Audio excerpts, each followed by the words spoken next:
राधे राधे भक्तों, आज हम आपको शनिवार के व्रत की विधि और शनिवार के व्रत की कथा सुना रहे हैं।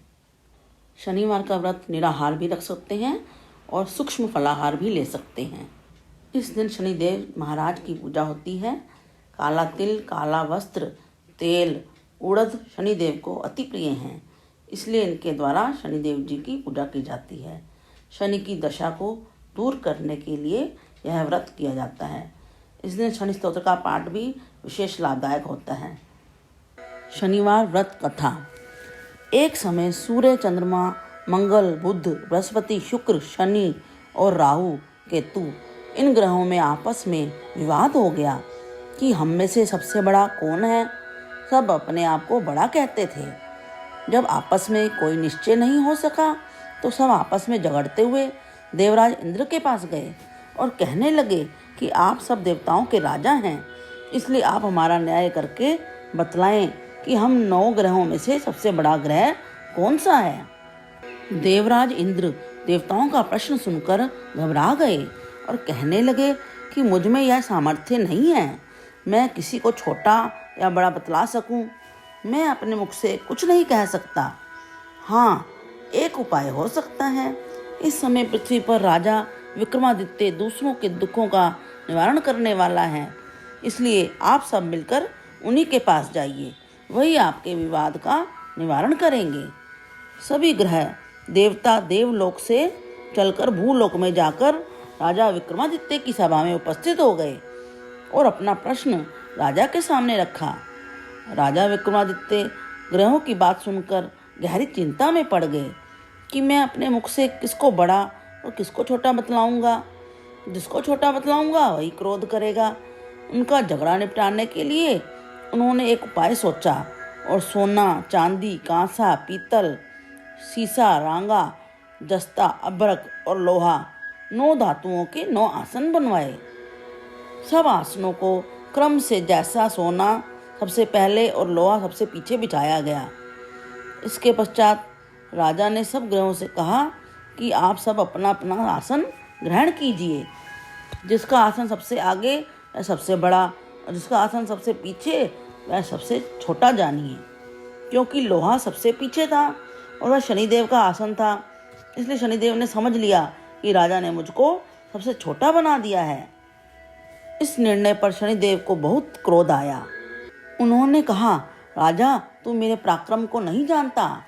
सूर्य एक राशि पर 1 महीना, चंद्रमा 2.25 महीना और 2 दिन, मंगल 1.5 महीना, बृहस्पति 13 महीने, बुध और शुक्र 1-1 महीने विचरण करते हैं, परंतु मैं एक राशि पर 2.5 वर्ष से लेकर 7.5 वर्ष तक रहता हूँ। बड़े बड़े देवताओं को भी मैंने भीषण दुख दिया है। राजन सुनो, श्री रामचंद्र जी को 7.5 आई और उन्हें वनवास हो गया। रावण पर आई तो राम ने वानरों की सेना लेकर लंका पर चढ़ाई कर दी और रावण के कुल का नाश कर दिया। हे राजन, अब तुम सावधान रहना। राजा विक्रमादित्य ने कहा, जो कुछ भाग्य में होगा देखा जाएगा। इसके बाद अन्य ग्रह तो प्रसन्नता के साथ अपने अपने स्थान पर चले गए, परंतु शनिदेव क्रोध के साथ वहां से सिधारे। कुछ काल व्यतीत होने पर जब राजा विक्रमादित्य को 7.5 की दशा आई तो शनिदेव घोड़ों का सौदागर बनकर अनेक सुंदर घोड़ों के सहित राजा विक्रमादित्य की राजधानी में आए। जब राजा ने घोड़ों के सौदागर के आने की खबर सुनी तो अपने अश्वपाल को अच्छे अच्छे घोड़े खरीदने की आज्ञा दी। अश्वपाल ऐसी अच्छी नस्ल के घोड़े देखकर और उनका मूल्य सुनकर चकित हो गया और तुरंत ही राजा को खबर दी। राजा विक्रमादित्य उन घोड़ों को देखकर और एक अच्छा सा घोड़ा चुनकर सवारी के लिए उस पर चढ़े। राजा के पीठ पर चढ़ते ही घोड़ा तेजी से भागा। घोड़ा बहुत दूर एक घने जंगल में जाकर राजा को छोड़कर अंतर्ध्यान हो गया। इसके बाद राजा विक्रमादित्य अकेला जंगल में भटकता फिरता रहा। भूख प्यास से दुखी राजा ने भटकते भटकते एक ग्वाले को देखा। ग्वाले ने राजा को प्यास से व्याकुल देखकर पानी पिलाया। राजा की उंगली में एक अंगूठी थी, वह अंगूठी उसने निकालकर प्रसन्नता के साथ ग्वाले को दे दी और स्वयं शहर की ओर चल दिया। राजा शहर में पहुंचकर एक सेठ की दुकान पर जाकर बैठ गया और अपने आप को उज्जैन का रहने वाला तथा अपना नाम वीका बतलाया। सेठ ने उसको एक कुलीन मनुष्य समझकर जल आदि पिला दिया। भाग्यवश उस दिन सेठ की दुकान पर अधिक बिक्री हुई। तब सेठ उसको भाग्यवान पुरुष समझकर भोजन कराने के लिए अपने साथ अपने घर ले गया। भोजन करते समय राजा विक्रमादित्य ने एक आश्चर्यजनक घटना देखी। जिस खूंटी पर हार लटक रहा था वह खूंटी उस हार को निगल रही थी। भोजन के पश्चात जब सेठ कमरे में आया तो उसे कमरे में हार नहीं मिला। उसने यही निश्चय किया कि सिवाय वीका के और कोई इस कमरे में नहीं आया, अतः अवश्य ही उसी ने हार चोरी किया है। परंतु वीका ने हार लेने से इनकार कर दिया। इस पर 5-7 आदमी उसको पकड़कर नगर फौजदार के पास ले गए। फौजदार ने उसको राजा के सामने उपस्थित कर दिया और कहा कि यह आदमी भला प्रतीत होता है, चोर मालूम नहीं होता, परंतु सेठ का कहना है कि इसके सिवाय और कोई घर में आया ही नहीं, इसलिए अवश्य ही इसी ने चोरी की है। राजा ने आज्ञा दी कि इसके हाथ पैर काटकर चौरंगिया किया जाए। राजा की आज्ञा का तुरंत पालन किया गया और वीका के हाथ पैर काट दिए गए। कुछ काल व्यतीत होने पर एक तेली उसको अपने घर ले गया और उसको कोल्हू पर बिठा दिया। वीका उस पर बैठा हुआ अपनी जबान से बैल हाँकता रहा। इस काल में राजा की शनि की दशा समाप्त हो गई। वर्षा ऋतु के समय वह मल्हार राग गाने लगा। यह राग सुनकर उस शहर के राजा की कन्या मन भावनी उस राग पर मोहित हो गई। राजकन्या ने राग गाने वाले की खबर लाने के लिए अपनी दासी को भेजा। दासी सारे शहर में घूमती रही। जब वह तेली के घर के निकट से निकली तब क्या देखती है कि तेली के घर में चौरंगिया राग गा रहा है।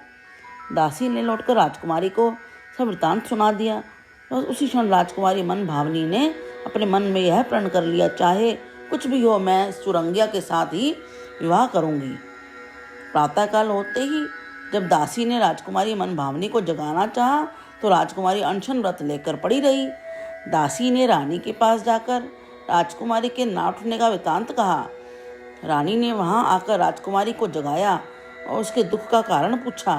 राजकुमारी ने कहा कि माताजी, मैंने यह प्रण कर लिया है कि तेली के घर में जो चौरंगिया है मैं उसी के साथ विवाह करूंगी। माता ने कहा, पगली, तू यह क्या कह रही है?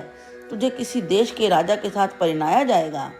कन्या कहने लगी कि माताजी, मैं अपना प्रण कभी नहीं तोड़ूंगी। माता ने चिंतित होकर यह बात महाराज को बताई। महाराज ने भी आकर उसे समझाया कि मैं अभी देश देशांतर में अपने दूत भेजकर सुयोग्य रूपवान एवं बड़े से बड़े गुणी राजकुमार के साथ तुम्हारा विवाह करूंगा। ऐसी बात तुम्हें कभी नहीं विचारनी चाहिए। परंतु राजकुमारी ने कहा, पिताजी, मैं अपने प्राण त्याग दूंगी, परंतु किसी दूसरे से विवाह नहीं करूंगी। यह सुनकर राजा ने क्रोध से कहा, यदि तेरे भाग्य में ऐसा ही लिखा है तो जैसी तेरी इच्छा हो वैसा ही कर। राजा ने तेली को बुलाकर कहा कि तेरे घर में जो चौरंगिया है उसके साथ मैं अपनी कन्या का विवाह करना चाहता हूँ। तेली ने कहा, महाराज, यह कैसे हो सकता है? कहाँ आप हमारे राजा और कहाँ मैं एक नीच तेली। राजा ने कहा कि भाग्य के लिखे को कोई नहीं टाल सकता, अपने घर जाकर विवाह की तैयारी करो। राजा ने सारी तैयारी करके तोरण और बंधनवार लगवाकर राजकुमारी का विवाह चौरंगिया के साथ कर दिया। रात्रि को जब विक्रमादित्य और राजकुमारी महल में सोए तो आधी रात के समय शनिदेव ने विक्रमादित्य को स्वप्न दिया। कहा कि राजा, कहो, मुझको छोटा बतलाकर तुमने कितना दुख उठाया। राजा ने शनिदेव से क्षमा मांगी। शनिदेव ने राजा को क्षमा कर दिया। प्रसन्न होकर विक्रमादित्य को हाथ पैर दे दिए। तब राजा विक्रमादित्य ने शनिदेव से प्रार्थना की, महाराज, मेरी प्रार्थना स्वीकार करें। जैसा दुख आपने मुझे दिया है ऐसा और किसी को नहीं दें। शनिदेव ने कहा, तुम्हारी यह प्रार्थना स्वीकार है। जो मनुष्य मेरी कथा सुनेगा या कहेगा उसको मेरी दशा में कभी किसी प्रकार का दुख नहीं होगा, और जो नित्य ही मेरा ध्यान करेगा या चींटियों को आटा डालेगा उसके सब मनोरथ पूर्ण होंगे। इतना कहकर शनिदेव अपने धाम को चले गए। जब राजकुमारी मनभावनी की आंख खुली, उसने चौरंगिया को हाथ पांव से ही देखा, तो आश्चर्यचकित हो गई। उसको देखकर राजा विक्रमादित्य ने अपना समस्त हाल कहा कि मैं उज्जैन का राजा विक्रमादित्य हूँ। यह घटना सुनकर राजकुमारी अत्यंत प्रसन्न हुई। प्रातःकाल राजकुमारी से उसकी सखियों ने पिछली रात का हाल चाल पूछा तो उसने अपने पति का समस्त वृत्तांत कह सुनाया। तब सबने प्रसन्नता प्रकट की और कहा कि ईश्वर ने आपकी मनोकामना पूर्ण कर दी है। जब उस सेठ ने यह घटना सुनी तो वह राजा विक्रमादित्य के पास आया और उनके पैरों पर गिरकर क्षमा मांगने लगा कि आप पर मैंने चोरी का झूठा दोष लगाया, आप मुझे जो चाहे दंड दे दें। राजा ने कहा, मुझ पर शनिदेव का कोप था, इसी कारण यह सब दुख मुझको प्राप्त हुआ। इसमें तुम्हारा कोई दोष नहीं है। तुम अपने घर जाकर अपना कार्य करो, तुम्हारा कोई अपराध नहीं। सेठ बोला, महाराज, मुझे तभी शांति मिलेगी जब आप मेरे घर चलकर प्रीतिपूर्वक भोजन करेंगे। राजा ने कहा, जैसी आपकी इच्छा हो वैसा ही करें। सेठ ने अपने घर जाकर अनेक प्रकार के सुंदर व्यंजन बनवाए। राजा विक्रमादित्य को प्रीति भोज दिया। जिस समय राजा भोजन कर रहे थे, एक अत्यंत आश्चर्यजनक घटना सबको दिखाई दी। जो खूंटी पहले हार निगल गई थी, वह अब हार उगल रही थी। जब भोजन समाप्त हो गया तो सेठ ने हाथ जोड़कर बहुत सी मोहरें राजा को भेंट की और कहा, मेरी श्री कंवरी नामक एक कन्या है, उसका आप पाणी ग्रहण करें। राजा विक्रमादित्य ने उसकी प्रार्थना भी स्वीकार कर ली। तब सेठ ने अपनी कन्या का विवाह राजा के साथ कर दिया और बहुत सा दान दहेज आदि भी दिया। कुछ दिन तक उस राज्य में निवास करने के पश्चात राजा विक्रमादित्य ने अपने ससुर राजा से कहा कि अब मेरी उज्जैन जाने की इच्छा है। कुछ दिन बाद विदा लेकर राजकुमारी मनभावनी सेठ की कन्या श्री कंवरी तथा दोनों जगह दहेज में प्राप्त अनेक दास दासी, रथ और पालकियों सहित राजा विक्रमादित्य उज्जैन की तरफ चले। जब वे शहर के निकट पहुंचे और पुरवासियों ने राजा के आने का संवाद सुना तो उज्जैन की समस्त प्रजा अगवानी के लिए आई। प्रसन्नता से राजा अपने महल में पधारे। सारे नगर में भारी उत्सव मनाया गया और रात्रि को दीपमाला की गई। दूसरे दिन राजा ने अपने पूरे राज्य में घोषणा करवाई कि शनि देवता सब ग्रहों में सर्वोपरि हैं। मैंने इनको छोटा बतलाया, इसी से मुझको यह दुख प्राप्त हुआ। इस प्रकार से सारे राज्य में सदा शनिदेव की पूजा और कथा होने लगी। राजा और प्रजा अनेक प्रकार से सुख भोगते रहे। जो कोई शनिदेव की इस कथा को पढ़ता या सुनता है, शनिदेव की कृपा से उसके सब दुख दूर हो जाते हैं। व्रत के दिन शनिदेव की कथा को अवश्य पढ़ना चाहिए। ऐसी ही और कथाएं सुनने के लिए इस चैनल को सब्सक्राइब करें और लाइक का बटन भी दबाएं। हरे कृष्ण कृष्ण कृष्ण हरे हरे, हरे राम राम राम हरे हरे।